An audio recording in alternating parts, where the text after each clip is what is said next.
आजकल YouTube पे कई सारी ऐसी वीडियोस अपलोड हो रही हैं जिन पे मिलियंस में व्यूज भी आ रहे हैं और बहुत चांसेस हैं कि आपने भी कोई ऐसी वीडियो देखी हो। इन वीडियोस में बताया जा रहा है कि लोन लेके कैसे अमीर बने, how to become rich by taking loans.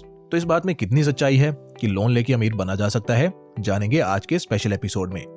पुराने जमाने में एक बात कही जाती थी कि रात को चाहे भूखे सो जाओ लेकिन सुबह कर्ज के साथ मत उठो।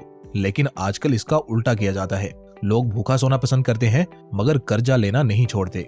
ऐसी ही एक स्टोरी है CCD यानी कैफे कॉफी डे के फाउंडर मिस्टर VG सिद्धार्था की। इन्हें एक विजनरी लीडर माना जाता था। इन्होंने इंडिया की सबसे बड़ी कैफे चेन CCD की शुरुआत करी थी, लेकिन इनका एम्पायर बाहर से जितना शानदार और चमकदार दिखता था, अंदर से उतना ही खोखला था और इसे खोखला कर रहा था लोन यानी कि कर्ज। VG सिद्धार्था ने कई सारे लेंडर से 7,000 करोड़ का लोन लिया हुआ था जिसे ये भर पाने में सक्षम नहीं थे, जिस कारण इन्होंने लोन पे डिफॉल्ट कर दिया था। डिफॉल्ट के बाद इनको लेनदारों से बहुत प्रेशर आने लगा था, जिसके चलते मिस्टर VG सिद्धार्था ने ट्रेजिकली खुद की ही जान ले ली। 31 जुलाई 2019 में उनकी डेड बॉडी नदी में तैरती हुई पाई गई थी, जिसने उनकी डेथ को कंफर्म किया था।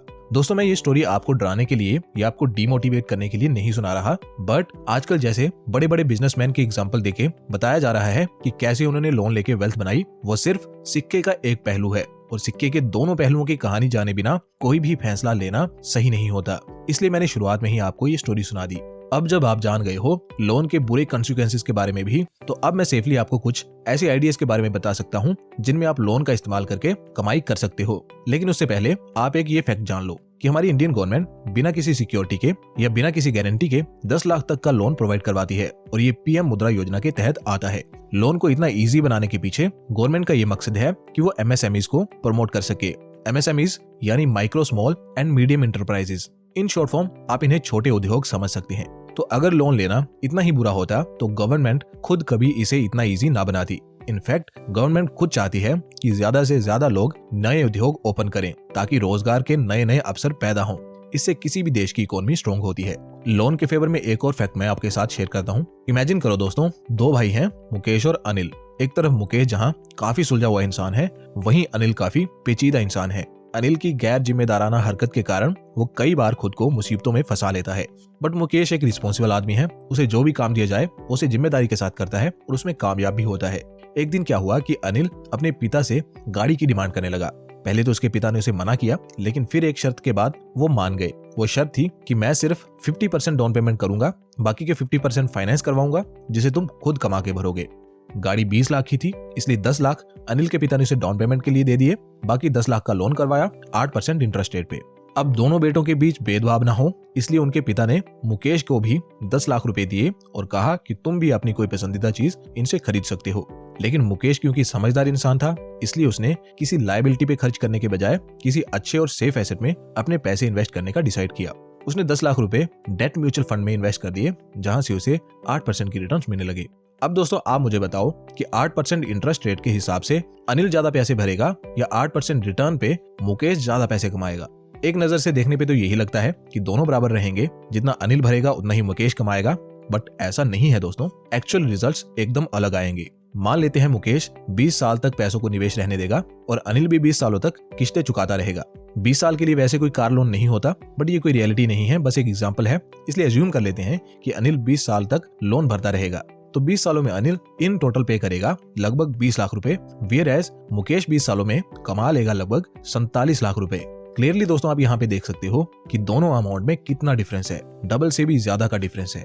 ऐसा इसलिए है बिकॉज अनिल हर महीने EMI के जरिए लोन को कम करता जा रहा है, जिससे हर महीने पिछले महीने से कम पैसों पे इंटरेस्ट लगता है।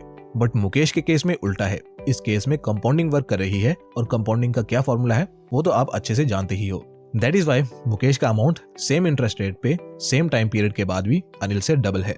बट हैंग ऑन, बस इस एक एग्जांपल को सुन के ही लोन लेने मत लग जाना। अभी और भी बहुत कुछ जानने को बाकी है, जैसे कि गुड डेट और बैड डेट। बट उससे पहले एक और बात। आज क्या हुआ कि आज वीडियो बनाते बनाते मेरे दिमाग में एक थॉट आया। मैं अक्सर अपने चैनल पे फाइनेंशियल फ्रीडम के रिलेटेड या मनी मेकिंग के रिलेटेड वीडियोस डालता हूँ और आप लोग उन्हें एंजॉय भी करते हो, विच आई रियली अप्रिशिएट। लेकिन क्या आपने सोचा है कि ये अमीर बनने के सपने, पैसे कमाने की इच्छा, फाइनेंशियली सिक्योर बनना, ये सब हम क्यों करते हैं? ऑब्वियसली आप कहोगे कि खुद की और अपनी फैमिली की लाइफ को बेटर बनाने के लिए। यही थॉट होता है ना दिमाग में कि अगर मैं फाइनेंशियली सिक्योर रहूंगा तो अपनी फैमिली को सपोर्ट कर पाऊंगा। लेकिन क्या हो अगर कल को आप ही ना रहो, तो फिर आपकी फैमिली को सपोर्ट कौन करेगा? आई नो मेरे ये शब्द काफी अनकंफर्टेबल है सुनने में, बट रियलिटी यही है कि लाइफ बड़ी ही अनसर्टेन है। नो वन कैन प्रेडिक्ट कि हम कितना लंबा जिएंगे। इसलिए अपनी फैमिली का फ्यूचर पहले ही सिक्योर करने के लिए मेरा सबको ये सजेशन रहेगा कि आप एक टर्म इंश्योरेंस जरूर लें।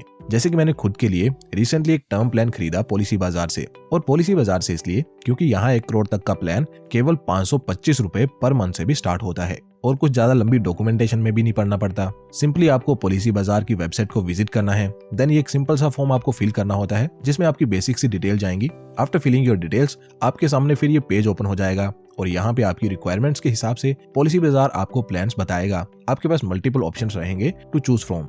आप अपनी चॉइस के हिसाब से यहाँ से एक अच्छा प्लान चूज कर पाएंगे।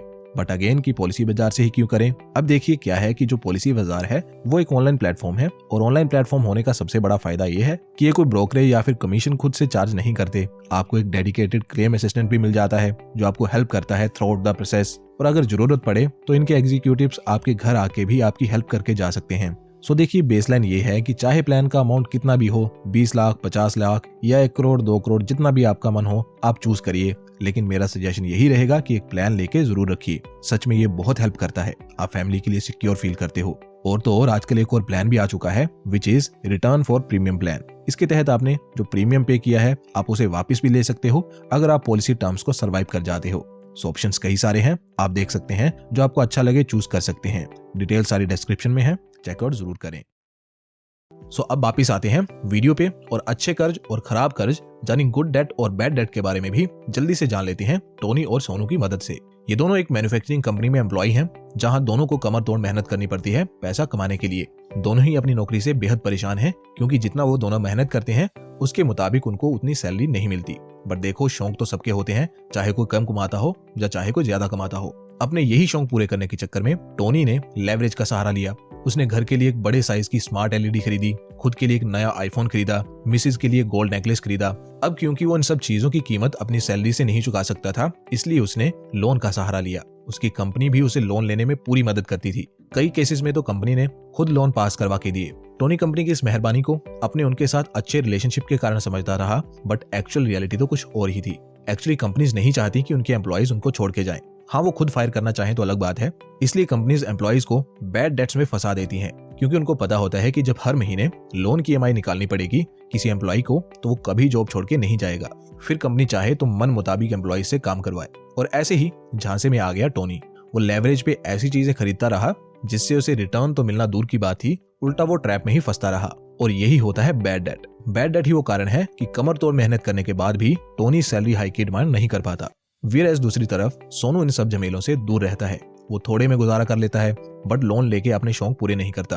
उसका सोल पर्पस बस यही है कि वो खुद का बिजनेस करे, चाहे कोई छोटा ही बिजनेस करे बट खुद का बिजनेस करे, ताकि सीनियर्स या बॉस के ऑर्डर्स ना सुनने पड़े।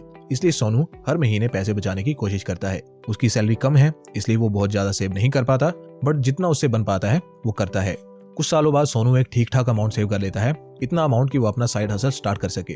सोनू एक छोटी सी दुकान रेंट पर लेता है और वहां अपनी एक छोटी सी हार्डवेयर की शॉप ओपन कर लेता है। 1-2 साल वैसे ही काम करता है, जिससे उसके कुछ कस्टमर्स बन जाते हैं और सोनू थोड़ा उस शॉप से कमाने भी लगता है। अब इस स्टेज पे सोनू को फील होता है कि उसे अपना काम थोड़ा एक्सपेंड करने की जरूरत है, शॉप को भी थोड़ा बड़ा करने की जरूरत है और प्रोडक्ट्स में भी थोड़ी वैरायटी और लाने की जरूरत है। इसलिए सोनू अपने नियर बाय बैंक ब्रांच में विजिट करता है और लोन ले लेता है। लोन का सारा पैसा वो अपने बिजनेस पे लगाता है ताकि वो नए कस्टमर्स एक्वायर कर सके। ये करने के बाद सोनू का आरओई यानी रिटर्न ऑन इन्वेस्टमेंट अच्छा आने लगता है। वो लोन के पैसे से हर महीने इतना कमाने लगता है कि लोन की ईएमआई भी निकल जाती है और फिर भी बिजनेस प्रॉफिटेबल रहता है। अब दोस्तों इसे कहते हैं गुड डेट।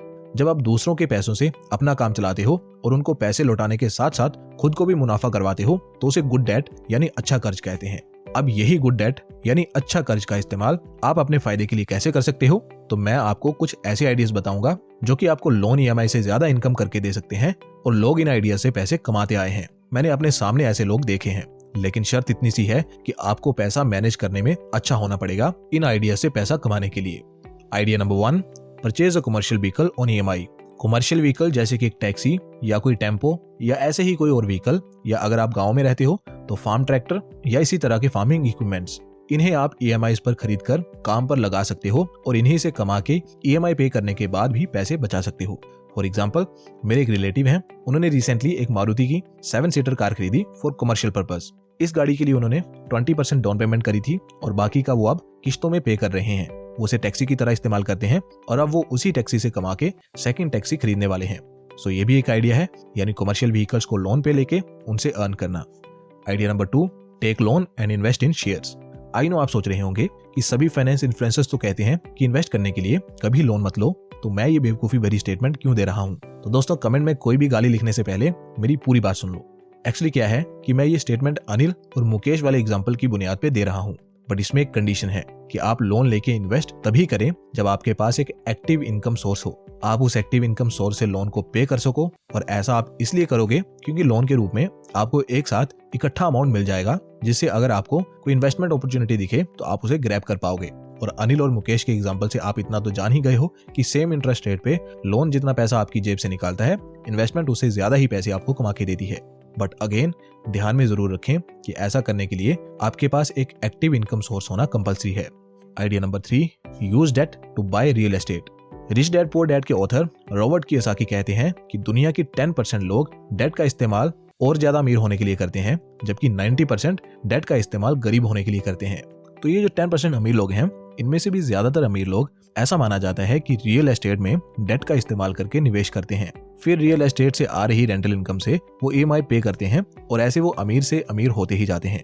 लोन पीरियड खत्म होने के बाद उनके पास रेगुलर इनकम का सोर्स होता है, साथ ही एक ऐसी प्रॉपर्टी होती है जिसकी वैल्यू अप्रिसिएशन होती रहती है। ये तरीका लोग सदियों से अपनाते आ रहे हैं डेट को एज गुड डेट की तरह इस्तेमाल करने के लिए। तो दोस्तों, आज की वीडियो में बस इतना ही। उम्मीद करता हूँ ये वीडियो आपके काम आएगी। ऑल्सो एक और चीज जो आपके काम आ सकती है वो है एक टर्म प्लान। तो अभी डिस्क्रिप्शन को चेक करिए, पॉलिसी बाजार का लिंक आपको डिस्क्रिप्शन में मिल जाएगा। Do check that out.